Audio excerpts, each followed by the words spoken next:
What's up, I'm Ellie. And I'm Booster. And welcome to NecroNews, where we go over the latest gaming news from the last week. We read the news so you don't gotta. And remember to join the Discord if you want to submit any news articles. And as always, everything we talk about will be linked down below. To start, the online retailer Playasia has announced that they'll start their own publishing company named Playasia Publishing. For 2 decades, Playasia has been a massive online retailer, bringing physical releases and Japanese indie titles to the West, and has long since been an advocate for anti-censorship. The announcement of Playasia's publisher comes to us through Playasia's self-proclaimed CEO and VTuber mascot, Obaka Pam. The press conference, our passes must have gotten lost in the mail, it's okay, outlined that they've been doing online retail for so long that they decided to cut the middleman and bring games straight to us through their own publishing company. And in tangibly related news, NISA has put a stop to the fan translation of The Legend of Heroes Kuro no Kiseki. Kuro no Kiseki. Kuro no Kiseki. Got it. It's not hard to say, you're just white. Fan translation group Zerofield has been working hard on the translation spreadsheet for those who want to play the game before its Western release in 2023. Unfortunately, Zerofield member Kitsune was asked by NISA to stop work on grounds of, and I quote, copyright infringement. End quote. Finally, on September 1st, Zero member Milliam Man tweeted the following. Sorry for the silence since this started. We wanted to keep things quiet, but in a community this tight-knit, speculation is gonna get out there. We've heard back and NISA isn't willing to negotiate with us. They've clarified we have to take down all the sheets from Zero to Kuro.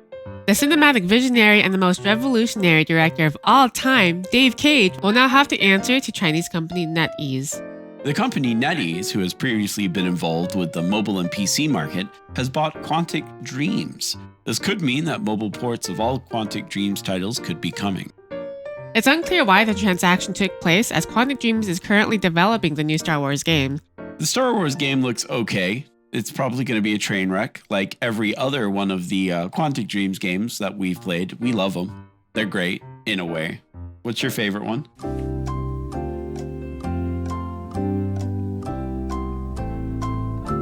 Yes. All of them are great. All of them are masterpieces, Booster. What are you talking about? They're visionaries.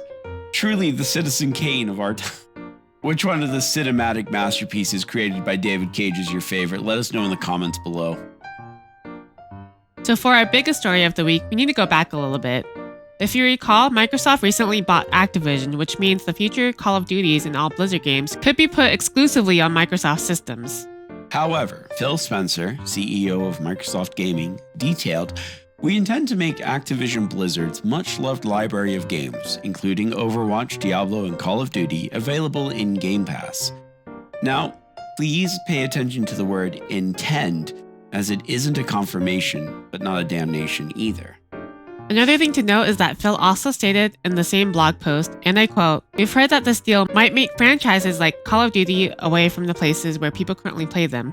That's why, as we've said before, we are committed to making the same version of Call of Duty available on PlayStation on the same day the game launches elsewhere." End quote.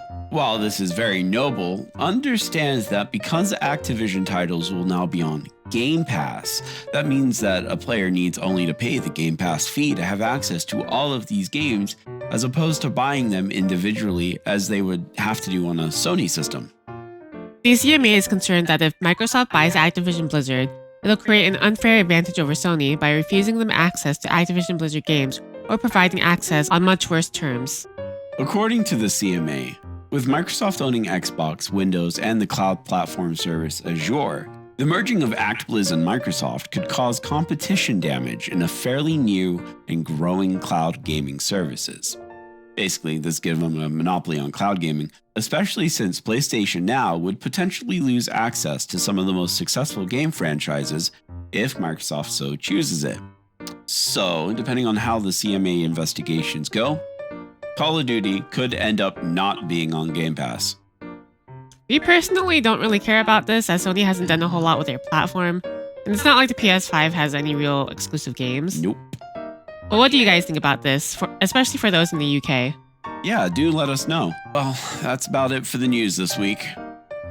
Here's all the games coming out next week, and I'm very excited for Still Rising. I'm buying that day one.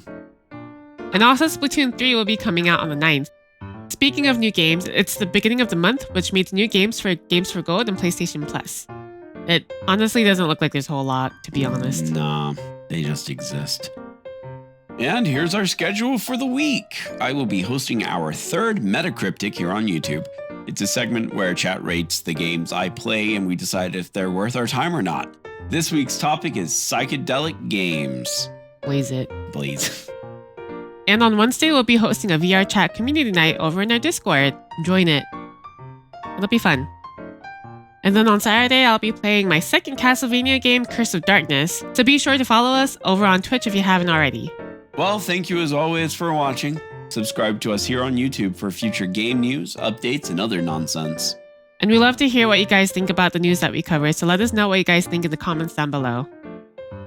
Until next week, guys. Bye. Bye.